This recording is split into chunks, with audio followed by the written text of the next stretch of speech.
quand je décide d'arrêter la moto pour passer en voiture, ils me disent oui, si tu veux une voiture, on en a une, mais on va te la louer et ça va te coûter de l'ordre de 800 000 à 1 million. Et là, Je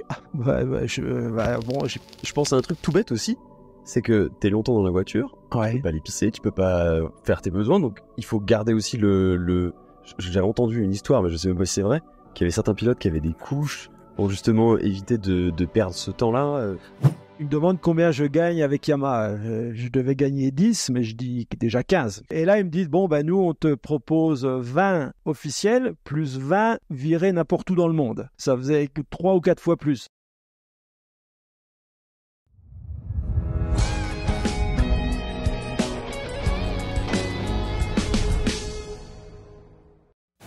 J'ai la chance d'essayer beaucoup de voitures différentes, rien de mieux pour choisir une auto qui te correspond à 100%.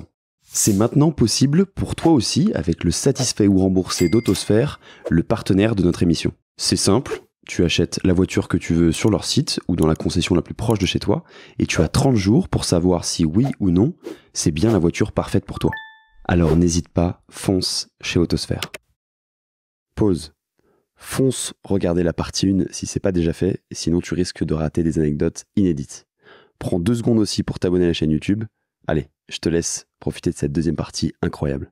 Et justement, à ce sujet, tu m'as raconté une anecdote qui est complètement folle. Donc, je sais plus quelle année c'est, peut-être 98, en tout cas le début des marchés spéciaux. Vous bossez sur une moto pour la gendarmerie, si je dis pas de bêtises.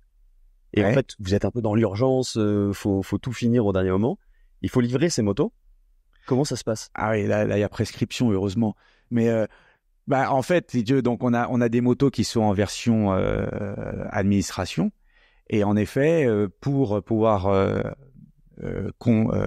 être en compétition pour cet appel d'offres, il y a 1 heure de dépôt maximum. À un moment donné, la porte se ferme. Et si les prototypes ne sont pas là et le dossier technique n'est pas là, on n'est pas dans la compétition. Et voilà, tout est fait à la main par Christian Caillon. On est à Saint-Ouen-l'Aumône, il faut emmener les motos au phare de Rosny et la clôture, c'est un vendredi soir. Pour quelqu'un qui roule un petit peu dans l'Île-de-France un vendredi soir, on sait comment c'est. Donc, on n'a pas trouvé d'autre moyen que de descendre de Saint-Ouen-l'Aumône au phare de Rosny sur les motos, qui sont des motos bleues, équipées comme il se doit. Et à un moment donné, il a fallu, on a utilisé les artifices qui étaient sur la moto pour être sûr d'être à l'heure. Et vous êtes arrivé à l'heure. Et on est arrivé à l'heure. Et vous avez eu le marché. Et on n'a pas eu le marché cette année-là. Il nous faudra une autre tentative pour l'avoir. Mais je peux te dire que c'est une drôle d'expérience que de rouler en gyro, parce que la façon dont les gens pensent, entre les gens qui jettent le téléphone, qui d'un seul coup tirent sur la ceinture de sécurité parce qu'ils l'ont pas, te rends compte que les trajectoires des voitures sont pas aussi fluides. Donc depuis cette période-là, j'ai un énorme respect pour les gens qui sont sur les motos sérigraphiées. C'est sûr, ils savent rouler. Les motards de la gendarmerie, ils maîtrisent bien leurs 2 roues aussi. Ça, c'est sûr. Toi, dans ta carrière, tu as eu pas mal de postes. Après ce poste, justement, aux homologations, comment ça évolue un peu ta carrière? Tu vas aux pièces de rechange, c'est ça? Ouais, il y a quelqu'un qui présente sa démission et qui veut quitter l'entreprise et Jean-Claude Olivier décide de me mettre aux pièces de rechange. Donc c'est en 2000, pièces de rechange et puis un peu plus tard, je prendrai aussi la responsabilité des accessoires. C'est là où, d'ailleurs, je connecte un peu plus avec Stéphane, parce que Stéphane continue dans ces années-là, malgré tout, sa carrière de pilote moto. Dans l'enduro, tu continues à faire l'enduro? Oui, alors, la vraie dernière année professionnelle à fond, à 100%, c'était 2001, avec le titre de champion du monde. Mais après, j'ai continué à faire des courses d'enduro en France, des courses qu'on appelle comme le trèfle lozérien, toutes les classiques d'enduro. Et là, on avait besoin de matériel au top, comme d'habitude. Ouais, et puis donc, Stéphane était bien évidemment l'emblème de Yamaha, puisque dans tous ses contrats voitures, il a toujours réussi à négocier que dans la moto, d'abord, il soit toujours autorisé à rouler, donc ces fameuses classiques, etc., et qu'il soit toujours sans être considéré en concurrence, je veux dire, avec la marque voiture, en étant toujours avec la possibilité de rouler avec une Yamaha. Et donc, à l'époque, Stéphane est notre ambassadeur aussi de nos tenues. Donc, comme on développe chez Yamaha un gros business, Jean-Claude Olivier est très orienté accessoires et lignes de vêtements. Il va lancer lui-même des lignes de vêtements pour vraiment ancrer l'image de Yamaha. Et donc, Stéphane joue le c'est le début de la starification, quoi. C'est ça. Voilà, Stéphane fait le avec mannequin. une jolie hôtesse avec moi pour les shootings photos, c'était pas mal. Voilà, on lui a amené des filles très sympathiques et puis donc on est avec les photographes et puis on se retrouve sur des terrains. Je me souviens d'ailleurs d'une séance. Tu allais courir le trèfle juste derrière. On a été faire une séance 2 jours avant dans des chemins avec des genêts magnifiques avec tous les photographes pour la nouvelle tenue, les nouvelles, etc. Donc on se retrouvait dans une fois ou 2 fois par an pour ces occasions-là. Puis c'est des moments de vie aussi, parce que tu m'avais parlé de ces fameux foie gras poêlés. Ah, ça c'est autour du trèfle lozérien. Ah, tu connais encore l'adresse? Oui, je crois que ça n'existe plus. Mais en fait, parce qu'en fait, quand on fait de l'enduro, on est vraiment dans les campagnes françaises et c'est aussi l'occasion de découvrir des jolis petits restaurants, des petits relais châteaux. C'est-à-dire qu'il y a eu un moment où on faisait des courses vraiment avec objectif compétition à fond et on se moquait un petit peu de l'endroit où on était. Et après, en vieillissant, on apprécie un peu plus un joli hôtel et un joli repas. Donc on a découvert des jolis endroits et c'est toujours reculé. C'est jamais au bord des agglomérations, des grandes villes. L'enduro, c'est beaucoup en Lozère, en Auvergne. Et donc il y a des endroits super sympas à découvrir. Il y a une histoire dont il faut qu'on parle absolument. C'est ce fameux petit Rhino, ce petit buggy. Qui lie aussi à John Maillon, qu'on salue parce que donc et maintenant il est chef mécanicien et il t'a suivi tout au long de cette carrière. Et raconte un peu cette anecdote parce que c'est quand même fou. Ah ouais, alors ça c'est un truc qu'on n'a pas digéré avec John. En fait, c'est alors bien évidemment Stéphane est la star. On est sur un événement qui s'appelait à l'époque le Yamaha Offroad. Jean-Claude Olivier étant passionné vraiment de tout ce qui était tout terrain, on réunissait sur un week-end autour de Châteauroux, je me souviens plus, à Châteauroux, hein. Ouais. On réunissait tout le monde du tout-terrain qui roule en Yamaha, avec Jean-Luc Fouché qui traçait à l'époque un terrain de cross. Il y avait des banderolets d'enduro, il y avait du quad, il y avait tout ça. Et donc, c'était le week-end où on se retrouvait tous. Moi, j'y allais en tant que responsable accessoire. On en profitait pour faire une grosse boutique et les clients venaient acheter les vêtements. Et Stéphane était là, comme d'habitude, avec toutes les stars de la maison, Romain Coupry en quad. Enfin, tout le monde était là. Il y avait... Et puis, c'est l'année où on lance un engin qui était assez fabuleux, qui était le premier buggy Yamaha, un petit buggy avec une petite benne derrière, qui s'appelait un Rhino. Et là, avec John, on s'amusait bien. Et puis là, ça me parlait plus parce que, comme c'était un engin léger, etc., c'était un véritable petit proto de trial. Et moi, j'avais fait du trial voiture en compétition. C'était suite à ma formation. Et donc, je me souviens d'une anecdote où on part avec John sur le terrain de cross. Je suis au volant, je roule un peu, je me loupe. Je me fais peur sur une bosse et on plante le Rhino, mais sur le capot comme ça. Et là, on compte jusqu'à 3 et le Rhino retombe du bon côté. Et là, je regarde John, je lui dis, j'arrête, je suis pas fait pour rouler vite. Et par contre, sur le chemin du retour, on voit une montée incroyable. Et je lui dis, en revanche, avec le Rhino, je te dis que ça monte là-haut. John me dit, non, jamais ça monte. Je dis, écoute, je te dis que ça monte. Il me dit, fallait. Alors, il descend de l'engin, je bloque les différentiels puisque tout était bloquable là-dessus. Je regarde, j'analyse la trace et je monte là-haut. Je redescends par l'arrière de la butte, c'était un bloc de rocher. Hein. Il me dit, viens, on va chercher Stéphane. Et donc, on va chercher Stéphane au camp et on revient au pied. Et John dit, viens, faut qu'on te montre un truc. Et on arrive au pied de cette montée impossible et on dit à Stéphane, on est monté là-haut avec le Rhino. Et Stéphane nous dit, vous êtes des mythos, les mecs, jamais vous êtes montés là-haut avec le Rhino. Et je te jure, Stéphane, tu me connais, je te jure qu'on est monté. Stéphane, vous êtes des mythos. Et John lui dit, montre-lui. Je ne suis jamais capable de remonter. Je n'ai jamais été capable de remonter une deuxième fois. Donc Stéphane est persuadé que nous sommes des mythos et que nous ne sommes jamais montés. Mais nous savons qu'on est monté là-haut. Ouais, écoute, j'ai un doute parce qu'en fait, un Rhino, pour te dire, j'en ai encore un en Corse et c'est un engin, effectivement, qui était à la base fait pour travailler dans les champs et tout ça, mais en fait, ça crapahute, ça monte des trucs impressionnants. Et donc, ouais, allez, peut-être que ça a pu monter jusque là-dessus parce qu'effectivement, c'est un super franchisseur. Le Rhino, c'est un truc incroyable. Et c'est quoi? C'est peut-être un caillou qui t'a permis d'avoir plus d'adhérence pour justement... Exactement, c'est qu'à un moment donné, il y a un endroit où j'ai enlevé une pierre en montant la première fois où j'ai réussi à faire un transfert de masse. La deuxième fois, j'avais une barre en dessous qui tapait le long de la marche. J'avais plus la garde au sol nécessaire parce que ma roue était légèrement plus basse. Je ne suis jamais remonté. Mytho. Je m'enterrerai avec mon souvenir. Une demi-reconnaissance, c'est bon, ça va. Ouais. Tu parlais tout à l'heure du passage de la moto à l'auto. Jean-Claude Olivier, encore, t'as beaucoup aidé justement dans ce passage aussi. T'as gardé ton salaire Yamaha et t'as pu justement faire cette transition, on va dire, presque en douceur. Ouais, alors parce que c'est pas évident, hein. C'est-à-dire que quand je décide d'arrêter la moto pour passer en voiture, mon premier réflexe c'est d'aller voir les gens de chez Mitsubishi parce qu'à l'époque c'est eux qui gagnent le Dakar et je me dis ils vont m'accueillir gentiment et je vais avoir tout de suite une voiture officielle. Sauf que ça se passe pas comme ça. Ils me disent oui, si tu veux une voiture, on en a une, mais on va te la louer et ça va te coûter tant. À l'époque, je sais plus, mais aujourd'hui louer une voiture top sur un Dakar, c'est de l'ordre de 800 000 à 1 million. Donc ils doivent me demander l'équivalent à la même période. Et là, j'ai j'ai pas de sponsor, j'ai jamais eu la nécessité de trouver des partenaires. Donc du coup, le premier Dakar, je le ferai pas avec une Mitsubishi, mais je le ferai tout simplement avec un Nissan Patrol. Parce qu'à cette même époque, 2 ou 3 ans avant déjà, ou même plus, j'avais commencé à faire le trophée Andros, effectivement, et je le faisais pour Nissan. Et à ce moment-là, j'avais quand même un contrat entre guillemets, de pilote officiel Nissan pour le trophée Andros. Et Nissan, par cet intermédiaire, me dit, écoute, nous on a un team en Normandie, c'est le team de Soud, ils peuvent te proposer une voiture pour faire tes débuts au Dakar, et donc je commence avec eux.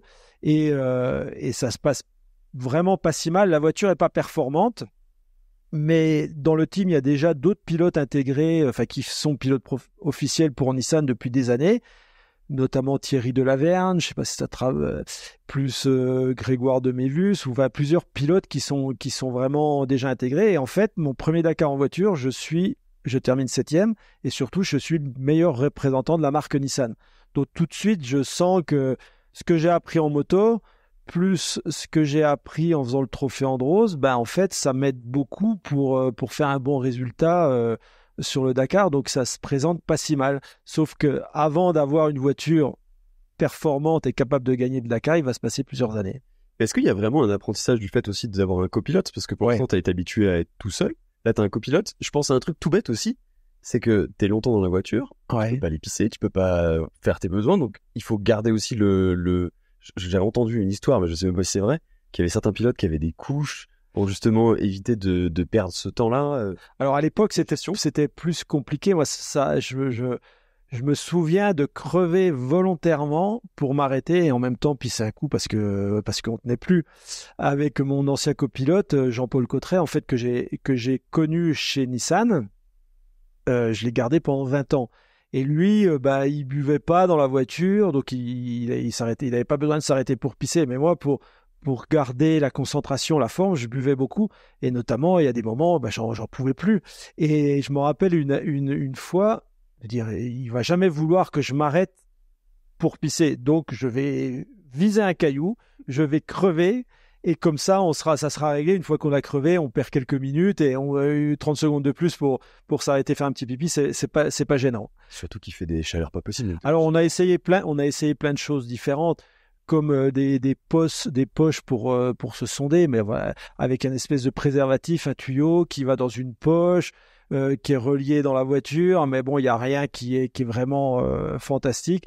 Donc les couches, c'est peut-être une histoire qu'on a entendu parler, mais savoir si c'est vrai, tu sauras jamais. Ça me fait penser à aucun lien. Et je sais pas d'ailleurs si c'est vrai, donc tu me diras, mais j'ai lu dans une interview que tu étais daltonien et que potentiellement ça t'avait aidé aussi sur peut-être la lecture des dunes.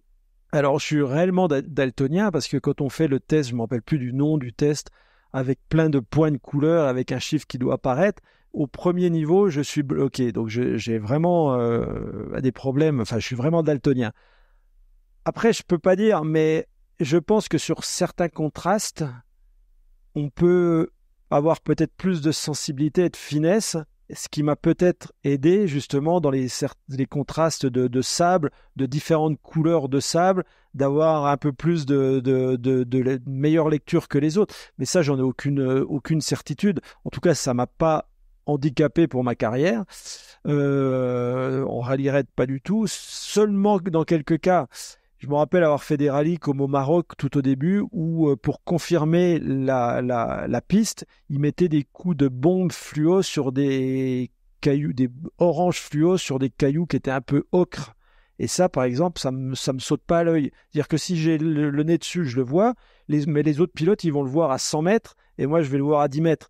Ou par exemple, des courses d'enduro, on a différents parcours. Un parcours, c'est fléché en bleu, un parcours, c'est en blanc, un parcours, c'est en rouge. Et quand c'est fléché en rouge, si on a des arbres très verts avec une petite banderole rouge accrochée, ça me saute pas à l'œil. Je vais le voir, mais quand j'ai le nez dessus, mais je vais pas le voir, contrairement à quelqu'un d'autre qui le voit à 200 mètres à l'avance. Donc ça m'a handicapé, mais que très légèrement dans ma carrière, et peut-être donner des avantages sur les contrastes de couleurs dans le désert. Tu le disais tout à l'heure, malgré tes 6 victoires en moto, t'as pas tout de suite une voiture officielle, t'es pas pilote officiel, t'as pas une voiture qui gagne, entre guillemets. Tu fais des bons premiers résultats avec ce que t'as, Nissan. Et après, il y a l'aventure Mega avec Sam. C'est ça. Là, en fait, tu deviens carrément presque un entrepreneur. En fait. Ouais, j'ai souvent la tendance à dire c'est la seule année de ma vie où j'ai vraiment bossé. En arrivant bientôt à 59 ans, c'est pas mal quand même. Pas mal. Non, je plaisante parce que quand tu es pilote professionnel, c'est la vie de rêve. Bien sûr, il y a des moments où il faut s'entraîner physiquement dur, il faut passer des journées à développer un véhicule, mais tout ça, c'est en rapport avec ce que tu aimes faire.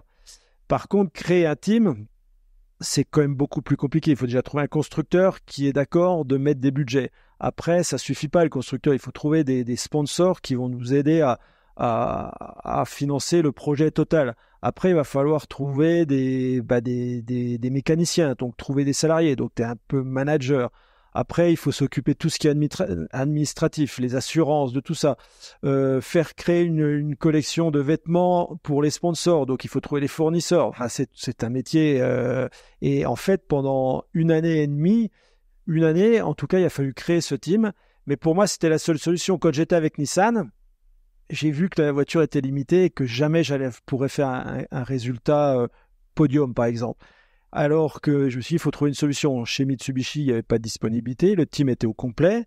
Et grâce au trophée Andros, j'ai fait des connaissances avec différents constructeurs, dont Exam Mega.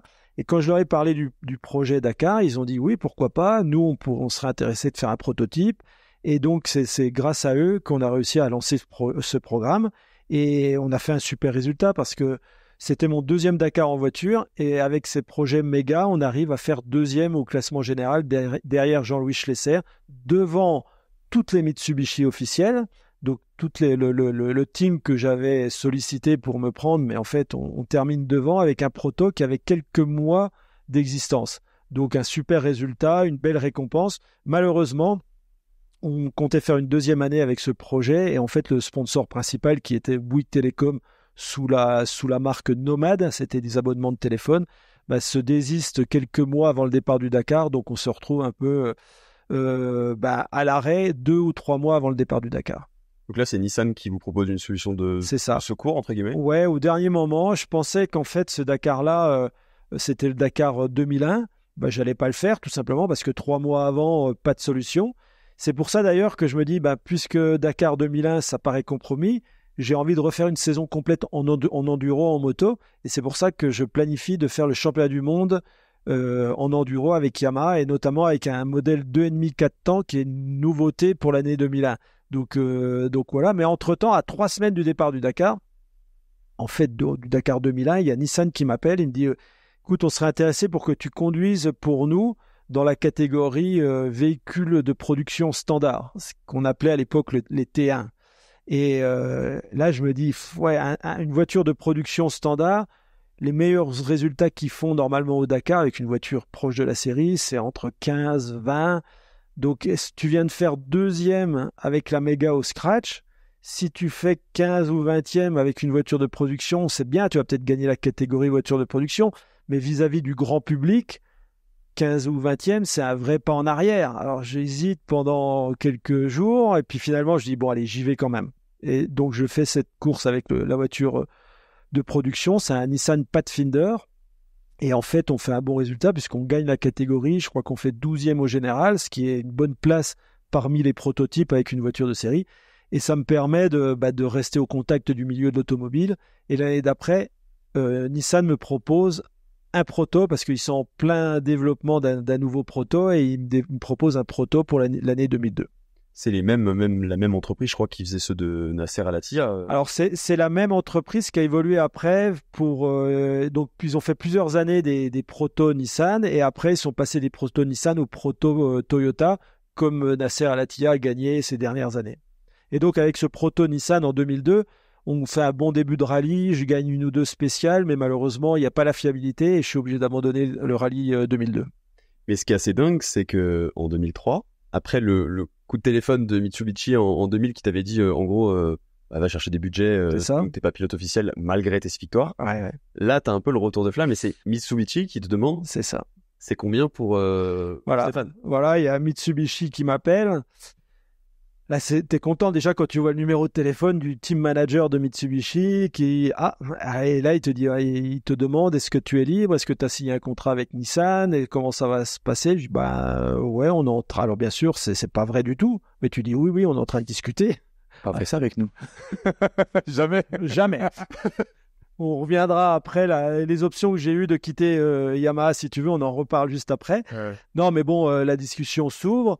Mais bon, au fond de toi, tu souris, tu dis, parce que 4 ans avant, ils me demandaient une mallette remplie d'argent pour avoir une voiture. Et puis là, c'est eux qui te demandent en gros combien tu veux pour rouler pour Mitsubishi. Mais bon, d'un autre côté, tu te dis...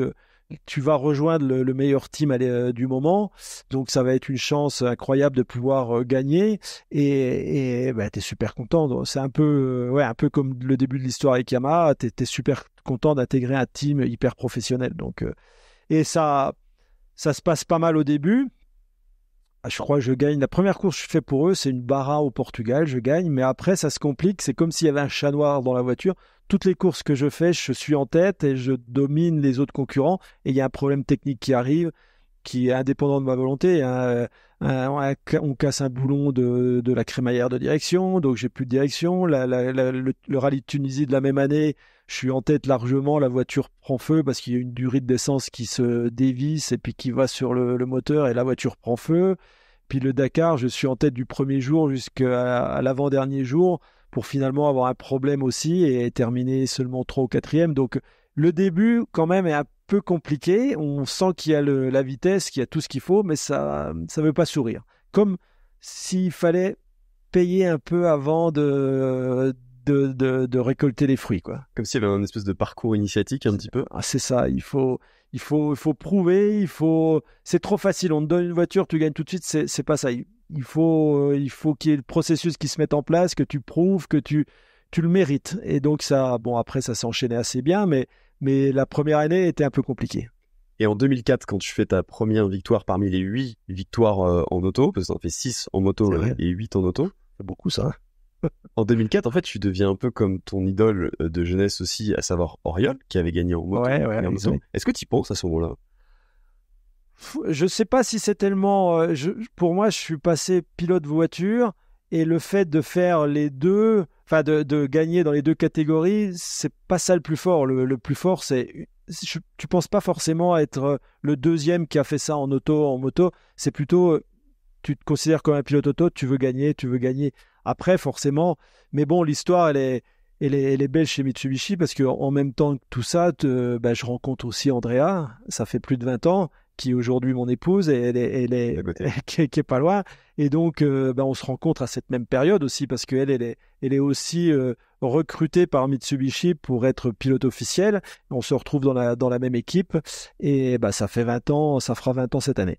Ça fait 20 ans. Histoire incroyable. Et puis plein de rebondissements parce que je pense aussi à la victoire en 2007.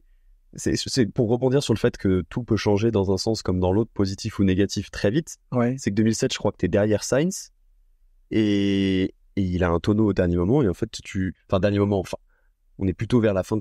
Non, je crois pas que c'est pas sur le Dakar, ça c'est sur un autre rallye qui s'appelait le Pax Rally. En fait, le Dakar 2008 est annulé pour menace terroriste. Ouais. Et là, les organisateurs ASO essayent de trouver des compétitions pour remplacer un petit peu, pour les concurrents qui faisaient du rallye raid, pour trouver des compétitions pour alimenter le milieu du rallye raid. Et ils font le Central Europe Rally, qui est une course qui fait Roumanie-Hongrie pendant une semaine. Et après, ils décident de faire le Pax Rally, qui est entre l'Espagne et le Portugal. Donc, ça ressemble pas vraiment à du rallye raid, c'est plus comme des Baja un peu des pistes double versées, mais c'est les mêmes voitures que sur le Dakar. Et là, avec Carlos Sainz, on se bagarre vraiment, mais comme des malades. Et en fait, il est en tête et à 3 km de l'arrivée, il fait un tonneau, il se retrouve la voiture retournée et je gagne. Mais sur le Dakar 2007, je crois que ça a été une victoire de mémoire relativement classique, pas avec de gros rebondissements. Je crois qu'il y a un accident en 2007, donc c'est peut-être ça qui... Ouais, il a peut-être un accident. Ouais, il a peut-être eu un accident parce que bon, Carlos en a eu pas mal. Non, non, oui, surtout quand il est arrivé en rallye raid, hein, il est arrivé avec la vitesse des pilotes de rallye et avec la marge. Nous, en rallye raid, on prend une marge comme ça, mais les pilotes de rallye comme Macrae à l'époque et Carlos Sainz et d'autres, ils avaient ça comme marge et donc forcément, ça se terminait souvent en badaboum. Tu m'as raconté que parfois tu te levais le matin après avoir dormi en tente ou que sais-je, et que tu sentais que tu étais dans un état de flow et que ça allait être une journée un peu extraordinaire, que tu allais surfer sur les dunes, etc. Comment tu fais pour jauger ces moments justement entre excitation et en même temps pas s'enflammer parce que tu sais qu'il y a du danger derrière? En fait, tu es un peu comme dans un état second, c'est-à-dire que tu as l'impression que rien peut t'arriver. Mais c'est même pas arrivé souvent, hein. En moto, ça m'est arrivé quelques fois, en voiture aussi. D'ailleurs, notamment quand on saute la marche, là, c'est un jour où tu te sens invulnérable, tu sens que tu contrôles tout, tu sens que tu peux y aller, mais c'est pas quelque chose que tu vas préparer. C'est le matin, effectivement, tu te lèves, tu te sens bien, et quand tu enclenches la première, tu sens que tout est facile. Comme si tu étais dans un autre monde et que tout est naturel, tu n'as pas besoin de calculer, ouais, un état second. Et là, si ça passe, ça fait la différence par rapport aux autres concurrents. Mais c'est pas des journées que tu peux prévoir et c'est pas des journées qui t'arrivent très souvent. Et c'est peut-être mieux parce que même si tu te sens dans un état second, le curseur il est un peu plus haut que d'habitude et la limite, elle peut basculer quand même assez rapidement. Donc, mais tu as l'impression d'être invulnérable et que tout réussit. En fait, je pensais aussi en parallèle au fait après toutes ces victoires, je pense qu'il y a un challenge aussi pour se remobiliser parce que quand tu commences à rentrer dans des champs qui ont, entre guillemets, été faits par personne, comment tu fais pour retrouver, toi, la motivation de te dire, il faut que je prépare tout encore sérieusement pour aller chercher encore d'autres victoires?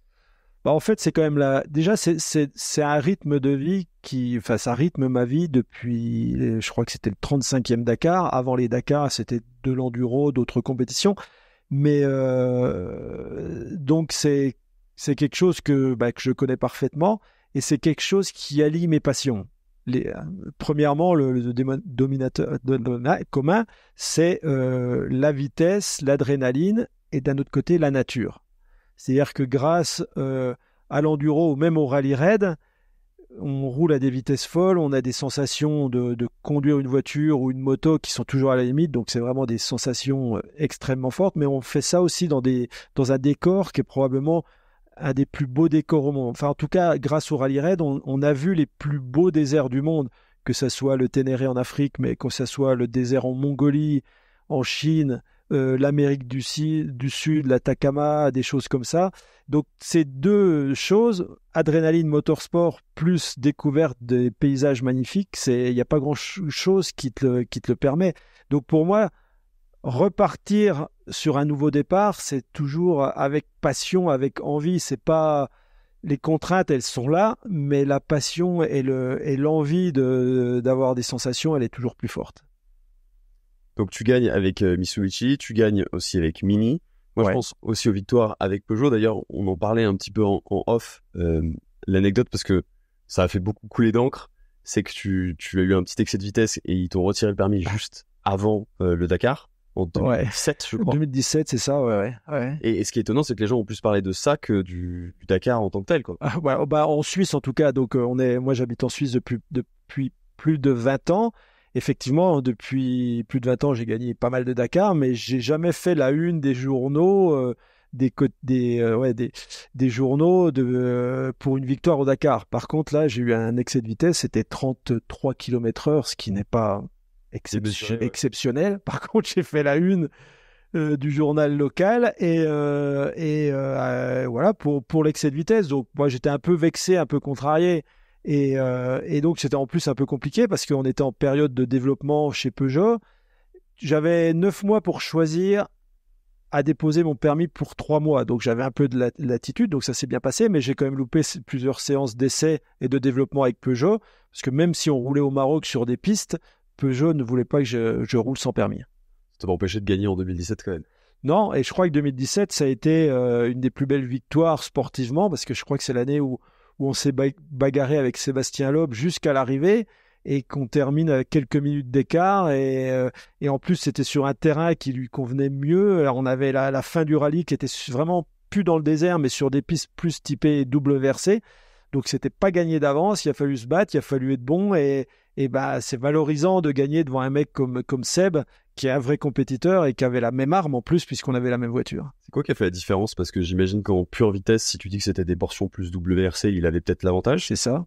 T'as fait la différence? Alors, il est parti à la faute, il était très très proche de moi, a revenu à une minute et demie, et en fait, il restait une spéciale à faire. Et en fait, j'ai pas été au bluff, mais en fait, il partait derrière moi à quelques secondes, et je me suis dit, je veux être fair play avec lui, donc je vais pas rester devant, parce que si je reste devant, je vais le bloquer dans la poussière, et c'est pas très fair play. Et je vais me desserrer, je vais me garer pour le laisser passer. Et dans ma tête, je me disais, comme il va passer devant, il va attaquer à bloc et il va se passer quelque chose. Et en fait, je me suis garé, je l'ai laissé passer, et 3 kilomètres après, il crevait. Et quand on crève, on sait que c'est une perte de 3-4 minutes, et 3-4 minutes à ce niveau de la course, comme il restait plus qu'une journée, c'était énorme. Et quand je l'ai vu se garer, crever, et là, je me dis, maintenant c'est ton jour. Il va mettre 3 minutes à réparer, il est capable de te les reprendre, mais si toi tu roules à bloc, tu vas rester devant. Et donc ça s'est joué sur une crevaison. En fait, la victoire du Dakar s'est jouée sur une crevaison.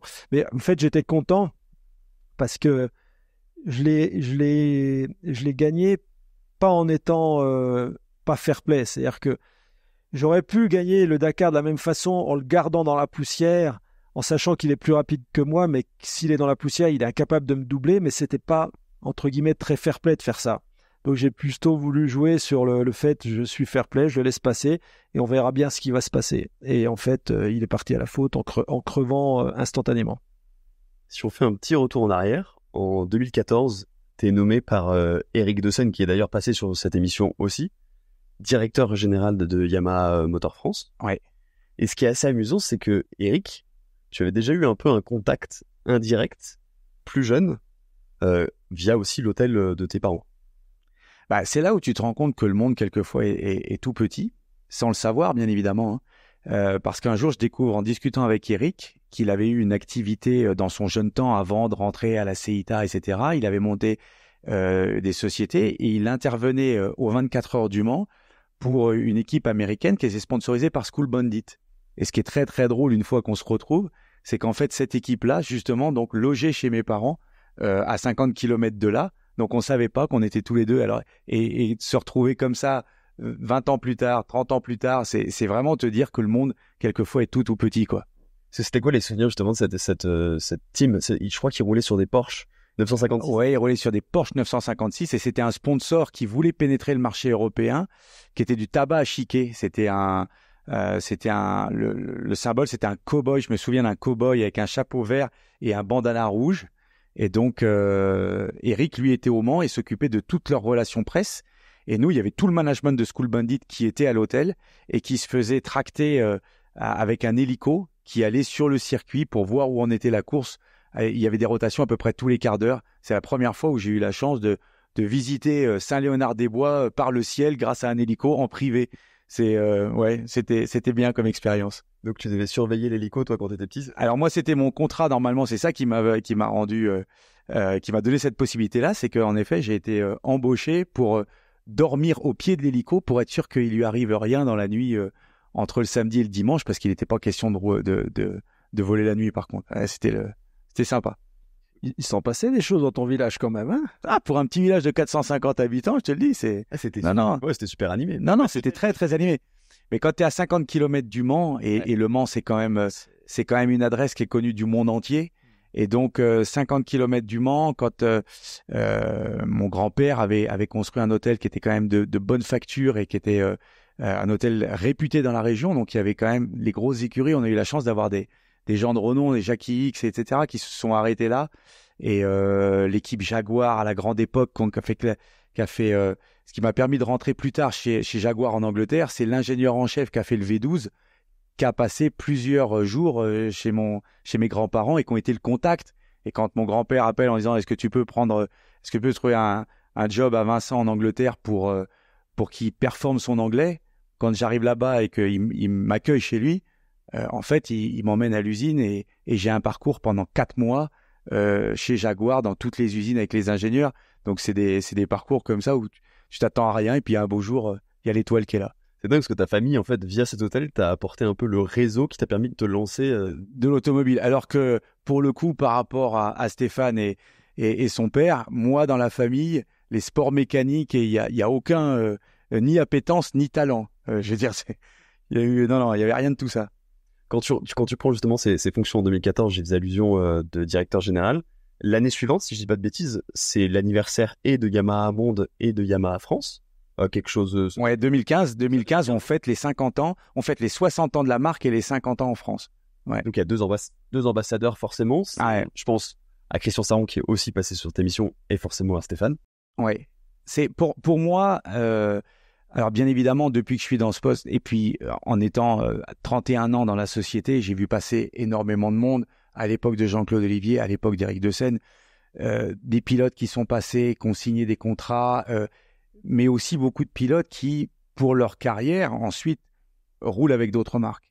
Et moi, vu de ma fenêtre, Yamaha Motor France, Sonoto, Yamaha France, etc., quand je parle pilote de la famille et qui sont tout le temps en bleu et qui sont restés en bleu, malgré le début de Stéphane, comme on l'a dit, à la CIMA avec Husqvarna et Sera.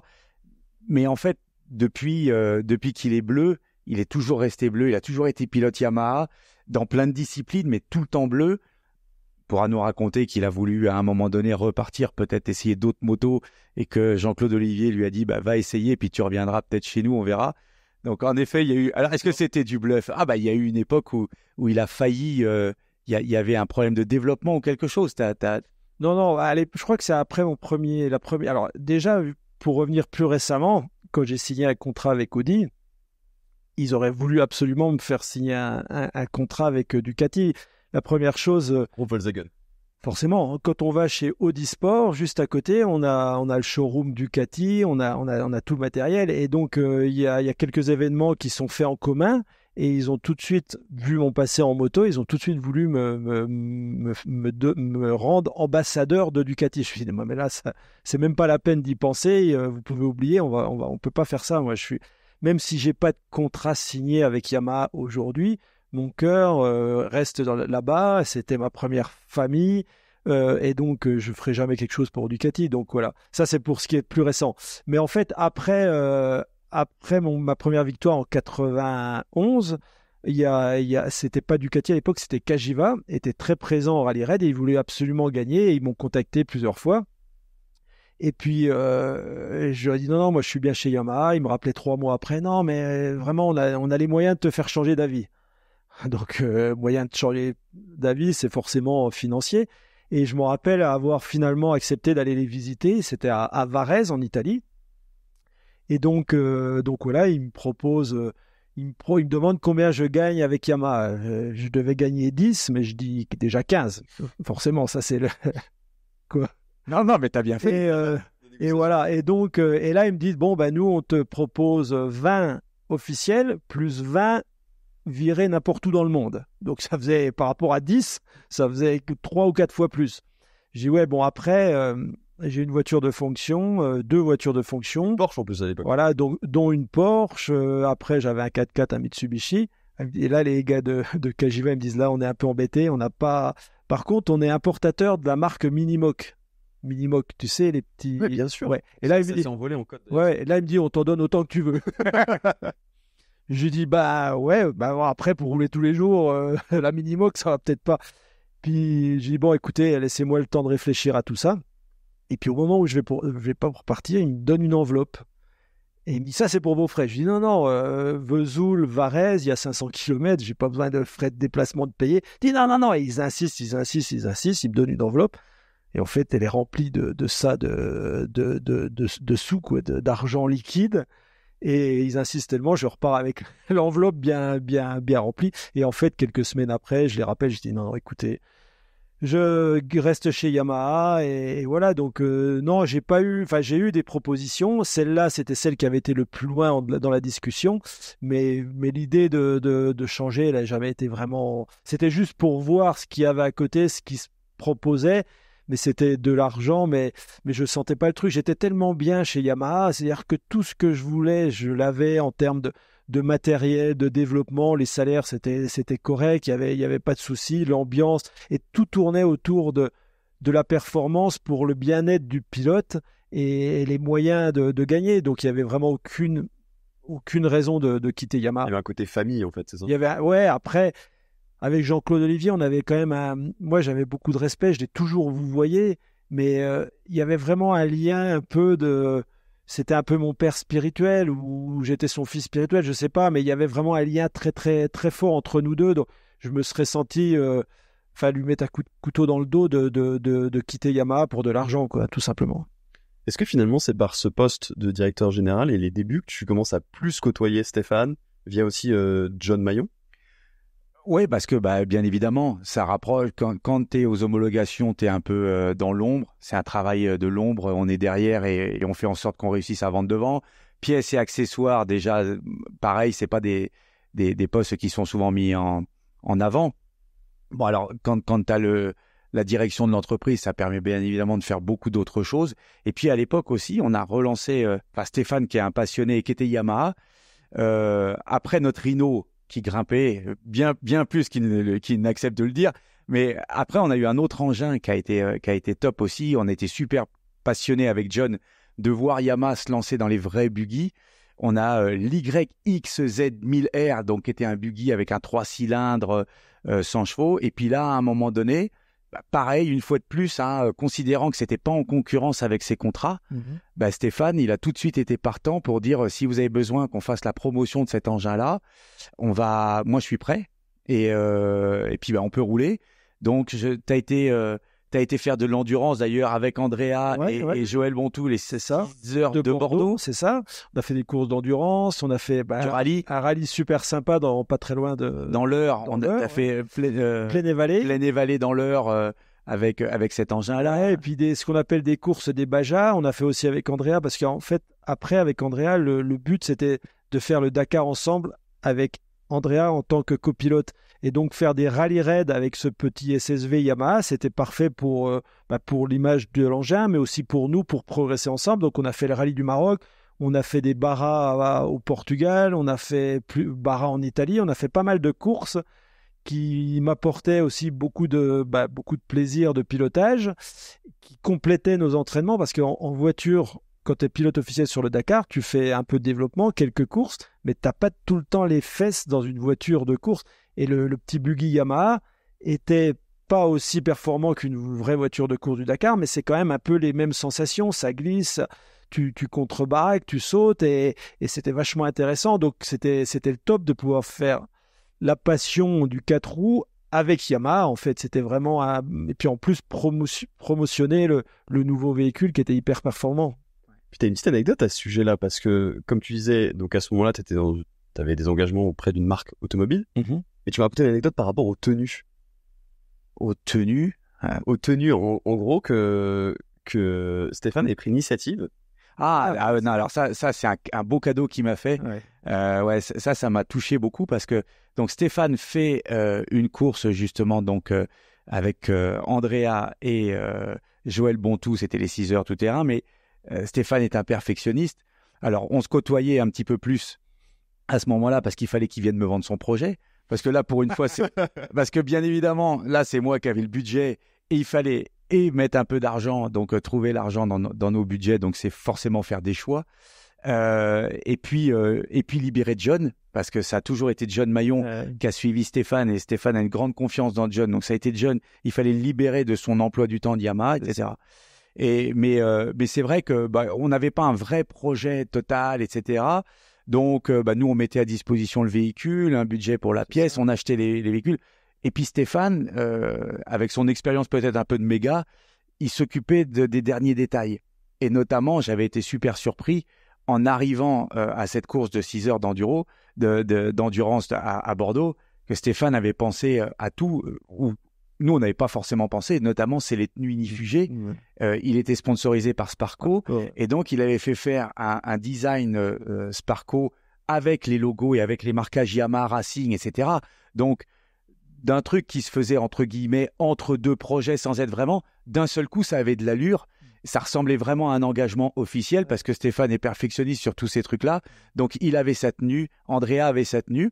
Et puis, il m'a fait ce cadeau qui m'a beaucoup touché, qui a été de faire fabriquer aussi une tenue dans le même coloris, etc., avec les mêmes marquages, avec mon nom sur la ceinture. Alors, ça me rappelait mon époque où je faisais du rallycross chez Citroën. Donc, j'ai ma deuxième tenue maintenant avec le diapason en plus, ce qui m'a permis ensuite de m'engager l'année d'après, parce que pendant 2 fois, on a fait aussi les 24 heures tout-terrain de Paris.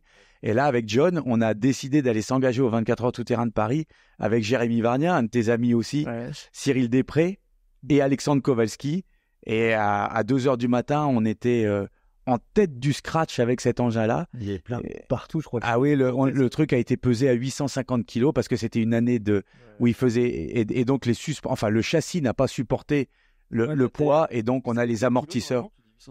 Bah, normalement, ça aurait dû en faire 500, quoi. Donc, donc on avait beaucoup de poids dans les passages de roues, et donc les suspensions sont passées à travers, et on n'a pas fini la course et on était en tête. Mais ça m'a permis d'utiliser ta belle combinaison. D'utiliser ma belle combinaison offerte par Stéphane. Ouais, merci encore. À Eric de Seine, c'est ça? Oui, Eric avait la sienne. Eric aussi. Oui, bah c'est comme tu dis, j'aime bien les choses propres.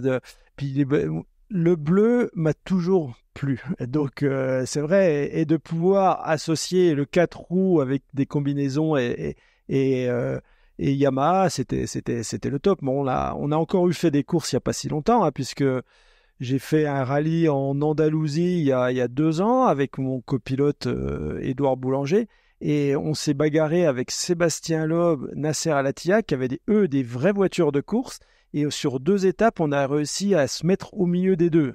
Donc ça veut dire que l'engin fonctionnait super bien. On a développé un moteur plus puissant, vraiment c'est un engin super ludique. Donc, et c'est bien parce qu'avec un petit véhicule comme ça, de pouvoir bagarrer avec les top voitures et les top pilotes, c'était une belle satisfaction aussi. Tu parlais tout à l'heure du Dakar avec Andrea, donc ta femme, et le rêve, en fait, presque, j'ai envie de dire, de devenir le premier couple marié à gagner le Dakar. Ouais. Vous avez une opportunité en 2020 avec Mini. Ouais. Malheureusement, en fait, c'est quoi? Je crois qu'Andrea a eu un petit souci d'oreille interne. C'est ça. Alors, non, oreille interne, ce projet, on l'a eu, je crois, oui, en 2019, et on voulait préparer ça au mieux possible. Mais dès qu'Andrea est montée à côté de moi, déjà dans les petits buggy Yamaha, dans les CSV, elle s'est aperçue qu'elle avait le mal des transports, en fait. Ouais. Donc, il a fallu qu'elle lutte contre ça, et ça n'a pas été évident. Au début, elle a lutté tout simplement avec des cachets, comment ça s'appelle? Calme Mercalme, voilà, pour le Mercalme. Et après, elle a fait de la kinésie, je sais plus comment, kinésie vestibulaire. Là, par exemple, on a une boule tournante, un peu comme dans les boîtes de nuit. Et ça, en fait, c'est pour faire des lumières au plafond qui tournent. En même temps, tu te mets sur une chaise qui tourne, et pour te faire avoir envie de vomir. Et plus tu travailles. Donc, elle s'est donné beaucoup de mal pour essayer de batailler la compte. Et en fait, elle n'a jamais trouvé la solution vraiment finale. Et donc, on devait faire un Dakar en 2020 ensemble. Et au dernier moment, elle fait un check médical. Elle s'aperçoit qu'elle a un problème dans une artère. Et donc là, quelques semaines du départ du Dakar, le médecin nous fout la trouille, et on décide de ne pas le faire ensemble parce qu'il y a un risque. Et en fait, après recherche un peu plus approfondie, elle s'aperçoit que c'est héréditaire, qu'elle a ça depuis tout le temps, qu'on aurait pu le faire. Mais le projet du Dakar ne se fait pas. Mais on a quand même fait une saison de Coupe du Monde, et on a été quand même le premier couple marié à gagner une manche de la Coupe du Monde de Rallye Raid. C'était le rallye d'Abu Dhabi. En 2020, le Desert Challenge. Non, en 2020 ou 2019, je me rappelle plus. Desert Challenge, ouais. Donc on a gagné ça, et on a fait les autres courses, le Kazakhstan, le rallye du Maroc, et on a finalement gagné la Coupe du Monde. Et ça, c'est pareil, on a gagné une course, mais finalement à la fin de l'année, on se battait avec Nasser Al-Attiyah. qui aurait dû gagner, mais dans le dernier rallye, au rallye du Maroc, il a eu un problème mécanique. Donc, du coup, à la fin, c'est nous qui gagnons la Coupe du Monde. Donc, on n'a pas fait le Dakar, mais on a gagné une Coupe du Monde de rallye raid ensemble, ce qui est avec un joli trophée à côté du prêtre qui est là-bas. Derrière, un joli trophée de la FIA, vainqueur de la Coupe du Monde. Donc, c'était plutôt sympa quand même. Je sais que ton rêve, c'est d'arrêter le Dakar sur une victoire. Est-ce que s'il y avait eu cette victoire là en 2020, tu aurais arrêté? Parce que je pense une victoire avec sa femme, il n'y a rien de plus extraordinaire au final.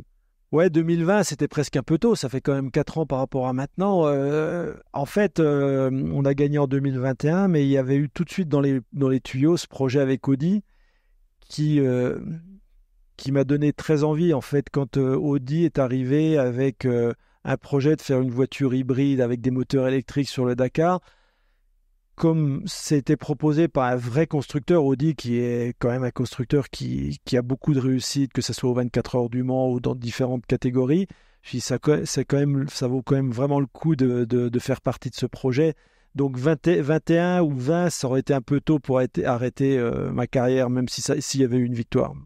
Donc non, c'est aujourd'hui, c'est-à-dire que là, de 22, 23, 24, si j'avais pu gagner, c'est sûr que ça aurait été un timing parfait. Malheureusement, cette année, ça nous a pas vraiment souri. En 2023, il t'arrive aussi un énorme crash quand même. Ouais. Est-ce qu'il n'y a pas finalement, je me mets à la place du motard qui a pris tous les risques sur des machines qui ne te protègent pas. Quand tu arrives dans la voiture et que tu as été habitué à la moto, est-ce que tu n'as pas un sentiment justement d'être en ultra sécurité, entre guillemets, par rapport à la moto? Oui, tu sens tout de suite une grosse différence. Parce que bon, la moto, juste pour une petite anecdote, il y a quelques mois, il y a un journaliste italien qui me fait une interview, il me dit toi, à l'époque de la moto, c'était qui tes adversaires principaux? Et machinalement, je fais lui. Et quand je donne 5 noms, je m'aperçois que sur les 5 noms, il y en a 3 qui sont morts. Et 3 anciens vainqueurs du Dakar. Et là, tu réalises un peu plus que le Dakar en moto, c'est magnifique au niveau des sensations, mais ça reste quand même très très dangereux. Donc c'est sûr que quand je suis passé en voiture, tout ça pour dire que quand je roulais en moto, j'avais la boule au ventre tous les matins. Chaque spécial que je partais, je dis bon allez, aujourd'hui, la course est belle, mais il n'y a rien de mieux que la vie. Donc aujourd'hui, s'il y en a un qui est plus rapide que toi, tu le laisses filer, raisonne-toi. J'essayais de me raisonner tous les matins, de ne pas péter les plombs et puis de déconnecter. J'essayais de me raisonner pour garder un cerveau.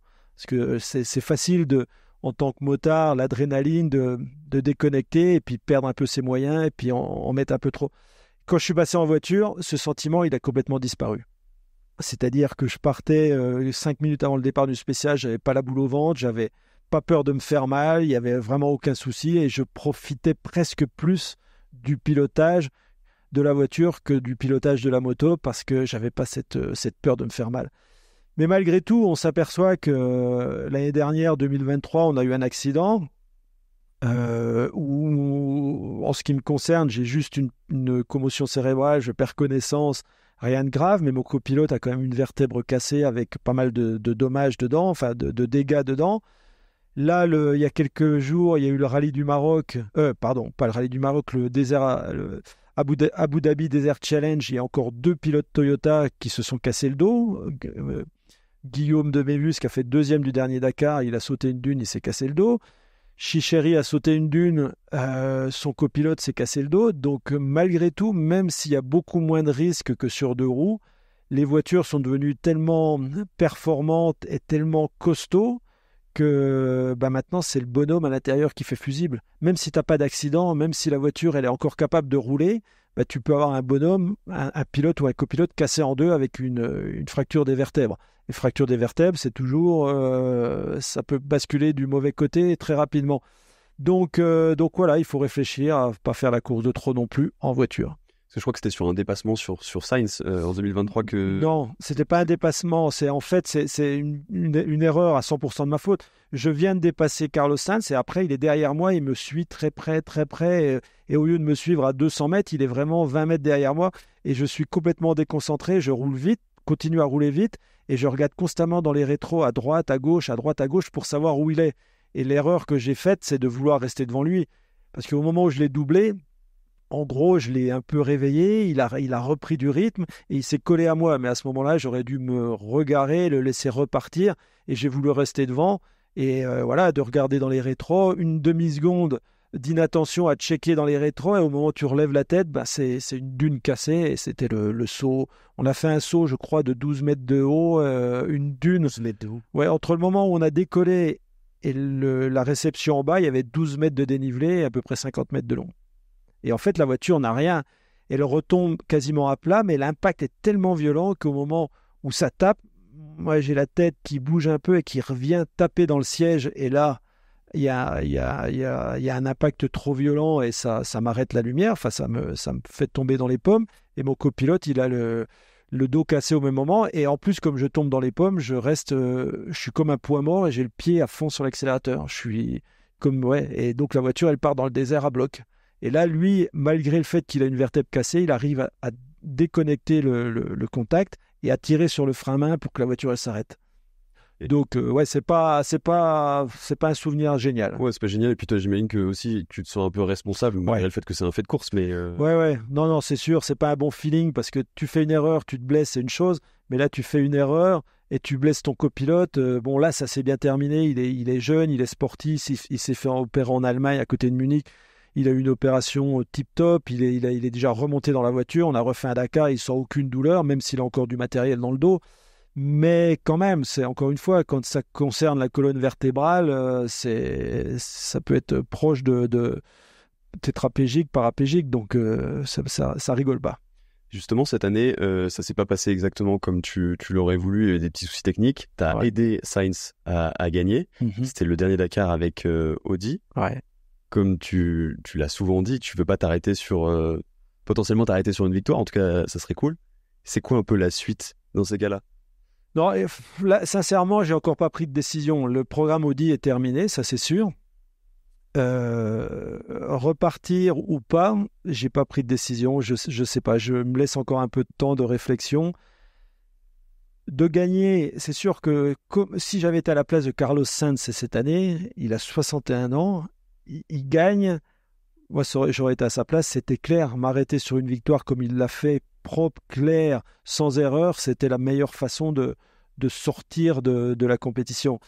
Malheureusement, ça m'est pas arrivé. C'est un mauvais résultat. On n'a pas eu beaucoup de réussite cette année.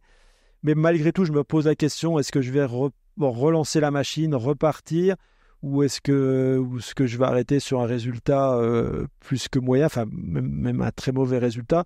Dans tous les cas, tout ce que j'ai fait avant, ça restera, hein, les 14 victoires, enfin, tout ce que j'ai vécu comme bon moment. Est-ce qu'il faut s'arrêter avant de faire la course de trop? Est-ce qu'il faut insister tout en sachant que gagner, c'est très compliqué? C'est-à-dire que même si je repars, même avec une bonne voiture, c'est pas facile de gagner face à des pilotes comme Sébastien Loeb, Nasser Al-Attiyah, Carlos Sainz.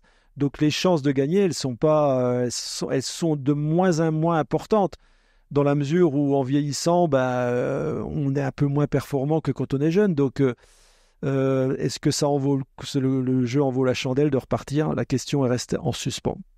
Et toi, niveau compétition, cette année, tu as fait le Touquet en vintage? Putain, ça c'était bien. Ah ouais, là, non, ouais, ça a été une découverte, un coup de folie. On s'est motivé entre collègues parce qu'on avait quelque chose à célébrer dans l'entreprise. D'abord, le Touquet, Stéphane en parlait tout à l'heure, pour Yamaha et pour Jean-Claude Olivier, le Touquet, c'était quelque chose de très important. Yamaha n'a jamais manqué un Touquet.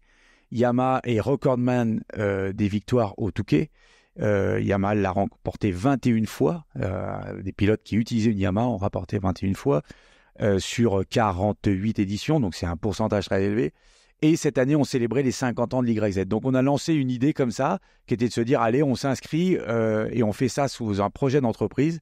On monte des motos. Donc moi, j'ai eu la chance d'avoir un gros coup de main de la part de John, puisqu'il n'était pas occupé pour Stéphane, donc il pouvait s'occuper de moi. John Maillon, toujours.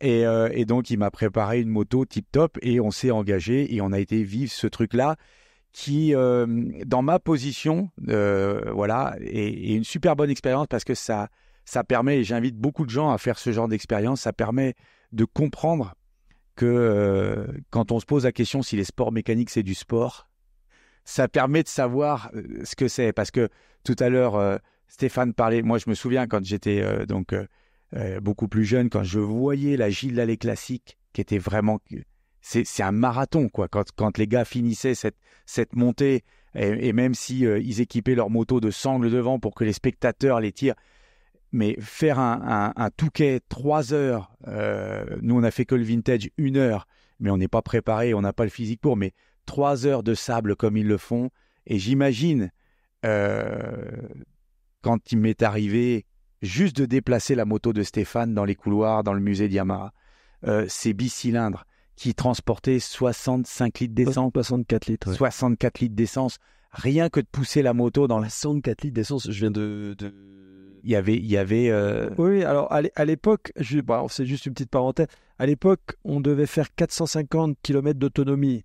C'est-à-dire, pour faire 450 km d'autonomie, on avait besoin de 64 litres. Aujourd'hui, entre 2 ravitaillements au Dakar, ils sont à 250 km. Donc, ça veut dire qu'ils ont des réservoirs de 35 litres aujourd'hui.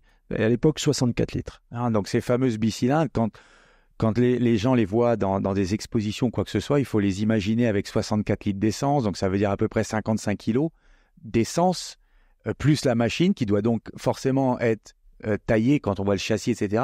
Donc, ça faisait des motos qui dépassaient les 250 kilos. Ah bah oui. Mais bon, l'enduro du Touquet, ça reste quand même un sacré événement. Au-delà du sport que c'est de faire la course, c'est tout ce qu'il y a autour de la course, la popularité de l'événement, les parcs fermés, l'ambiance qu'il y a autour de ça, et être sur une ligne de départ, c'est la plus grosse ligne de départ du motorsport. C'est-à-dire qu'au vintage, je crois que vous étiez 740, je crois. 740, ouais. Et dans la course normale, ils étaient 1200 cette année. C'est sur une ligne de départ avec 1200 concurrents. Donc la montée d'adrénaline au moment du départ, elle est énorme. Et c'est vachement sympa que tu aies pu sentir un petit peu l'émotion qu'on a déjà de rentrer la moto au parc fermé, c'est déjà un step. Après, venir la chercher dans le parc fermé pour aller sur le départ de la plage et de vivre ça de l'intérieur, c'est quand même assez exceptionnel. C'était fabuleux. C'est presque une drogue parce qu'on venait normalement pour faire ça, se faire une expérience, mais il y a la moitié de l'équipe qui en fait veut repartir l'année prochaine. Dont moi, parce que tout compte fait... Bonne nouvelle. Ouais, et puis donc, en fait, je vais profiter du voyage d'être venu chez Stéphane, parce que je sens qu'il est déjà un bout motivé. Je sais pas s'il repartira sur le Dakar, par contre, je pense qu'on peut le revoir sur le Touquet. En tout cas, en vintage. J'ai l'impression que... J'ai envie de faire quelques trucs en moto, c'est sûr. Ouais, et donc, comme il a peut-être déjà les machines qui correspondent, ou il a il doit avoir un bon compte sur le Bon Coin. Des bonnes connexions. Et des bonnes connexions. Je serais pas surpris qu'on soit ensemble et qu'on partage la même couleur de maillot l'année prochaine. Puis on est d'ailleurs assis sur des motos, parce qu'on a des motos juste en dessous de nous. Mm-hmm. Je sais que tu cherches à racheter toutes les motos avec lesquelles tu as gagné, en tout cas tu as eu une histoire. Ouais. Il faudra peut-être racheter la moto des Vincent, parce que... Victorieuse de l'enduro. YZ 250. Bah ouais, après c'est vrai que j'ai beaucoup... j'essaie de récolter toutes les motos avec lesquelles j'ai eu des bons résultats, mais en fait j'aime la moto dans son intégralité. J'ai acheté quelques motos historiques de l'enduro, même si c'est pas de la marque Yamaha, connaître un peu le patrimoine de l'enduro mondial dans les années 70, qu'est-ce qui se roulait, des motos qui étaient mythiques. Donc ouais, en fait je crois que je suis un vrai passionné de roues et de moto. Quand je vois passer dans la rue une moto, il faut que je me retourne, et puis je lui trouve toujours un certain charme, même si c'est pas une Yamaha. Celle-là, elle est ça qui est jolie, celle-là, elle a ça qui est jolie. Et je crois que la passion, elle était un peu mise de côté dans cette période automobile où je me suis vraiment concentré sur le résultat, le Dakar, le développement des voitures de course. Mais en fait, maintenant que je prends un peu de recul avec tout ça, je m'aperçois qu'au fond de moi, j'ai une vraie passion pour les deux roues et bien sûr pour Yamaha. Pour finir un peu cet épisode, qu'est-ce qu'on peut vous souhaiter pour la suite à tous les deux, à part faire peut-être cet enduro du Touquet tous les deux? Que ce soit professionnellement, personnellement, ce que vous voulez. Alors, je te laisse l'honneur. Toi, t'es un peu plus jeune, donc t'as encore tellement plus de choses à faire. Moi, j'ai encore un peu de chemin à faire. Moi, un peu comme Stéphane, je pense qu'on a une chance phénoménale qui est de vivre dans quelque chose qui nous passionne, pour une marque qui nous passionne. Et donc, c'est vrai qu'on est au travail. Ça reste du travail. Il y a des moments de contrainte, il y a des moments... Mais en fait, on prend quand même énormément de moments de plaisir, comme celui-là, comme se retrouver sur un Touquet, comme se retrouver sur un lancement presse, et puis on aime le produit, bien sûr, j'adore Yamaha, mais je suis un peu comme Stéphane. On est des passionnés de la moto, on n'est pas sectaire, on sait reconnaître les belles choses chez les autres, et on a cette chance d'être quand on est passionné de sport mécanique. Il y a quand même de quoi rêver, quoi. Et donc, que le rêve continue, parce qu'on est bien, on rêve. Oui, écoute, en ce qui me concerne, je suis un peu plus âgé. Le métier que je fais, il se complique avec les années. Mais en fait, la passion pour la moto, elle est toujours là. Et la passion pour les beaux paysages, comme on en parlait, les plus beaux paysages du monde. Donc, ce que j'aurais envie de faire, et aussi avec Andrea, parce que je sais qu'elle a envie de ça, c'est de voyager, mais sans un chrono, toujours accroché derrière nous, juste profiter avec un engin qui nous fait plaisir et de découvrir ou de redécouvrir le monde, les endroits éloignés. Et donc ça fait partie des choses qu'on a envie de faire. Donc c'est pas professionnel, mais c'est plutôt la vie passionnante d'un futur retraité, quoi. De repasser dans des endroits. Là, on va probablement aller dans quelques semaines au Maroc et prendre des motos, repasser sur des pistes qu'on a fait pendant le Dakar, mais c'est souvent ce que je disais. Il y a plein d'endroits qui sont magnifiques. Ce que j'aurais voulu, c'est m'arrêter, prendre des photos. Et je ne l'ai jamais fait parce qu'on était toujours en course. Et maintenant, c'est peut-être le moment de profiter un petit peu plus de tout ça. Et à titre personnel, je veux vous remercier tous les deux pour ce moment parce que je repense à l'enfant que j'étais et qui regardait les résumés de France Télévisions du Dakar, parce que c'était vraiment la pleine époque. Moi, je suis né en 94. Et donc, c'est juste fou de vivre ce moment avec vous deux aujourd'hui. C'était un moment de 3 passionnés qui ont eu 3 chemins différents pour vivre de leur passion. Et c'est juste dingue. Ça nous a remémoré pas mal de souvenirs. Hein. Merci de nous avoir permis de repenser à tout ça. Et c'est vrai qu'en ce qui me concerne, c'était une vie bien, bien, bien chargée et une vie de passion où j'ai eu l'impression de pas forcément travailler vraiment, mais vraiment prendre beaucoup de plaisir.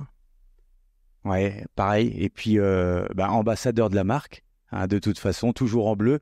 Donc, je pense imaginer que quand tu vas faire ces voyages avec Andrea, vu que tu as mis au point une bonne partie, tu as participé au développement de la Ténéré, ce sera probablement l'engin idéal pour aller découvrir le monde.